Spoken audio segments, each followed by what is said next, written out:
শোনা যাচ্ছে ব্যক্তি জীবনে বড় একটি পরিবর্তনের দ্বার প্রান্তে দাঁড়িয়ে আছেন এই অভিনেত্রী। বাগদান নিয়ে গুঞ্জন যখন চারদিকে, ঠিক সেই সময় নতুন ছবি প্রকাশ করে ফের ভক্তদের আলোচনায় জায়গা করে নিয়েছেন এই অভিনেত্রী।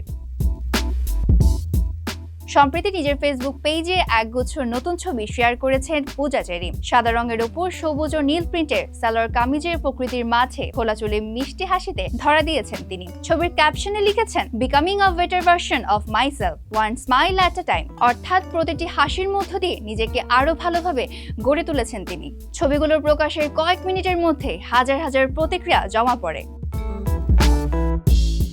তবে ছবির চেয়েও এখন বেশি আলোচনায় চলছে পূজার ব্যক্তি জীবন নিয়ে। ছবি অঙ্গনে গুঞ্জন উঠেছে বাংলাদেশি বংশোদ্ভূত এক মার্কিন নাগরিকের সঙ্গে অনেক আগেই নাকি তার বাগদান সম্পন্ন হয়েছে। সামাজিক যোগাযোগ মাধ্যমে দেওয়া এক রহস্যময় স্টোরিও সেই গুঞ্জনকে আরো জোরালো করেছে। এর আগে এক পডকাস্টে তিনি জানিয়েছিলেন পারিবারিকভাবে তার বাগদান হয়েছিল। একই সঙ্গে স্পষ্ট করে বলেছিলেন, বিয়ে করলে কখনোই লুকিয়ে করবেন না, সবাইকে জানিয়ে জীবনের নতুন অধ্যায় শুরু করবেন। এখন ভক্তদের অপেক্ষা সেই ঘোষণাটি কবে আসে।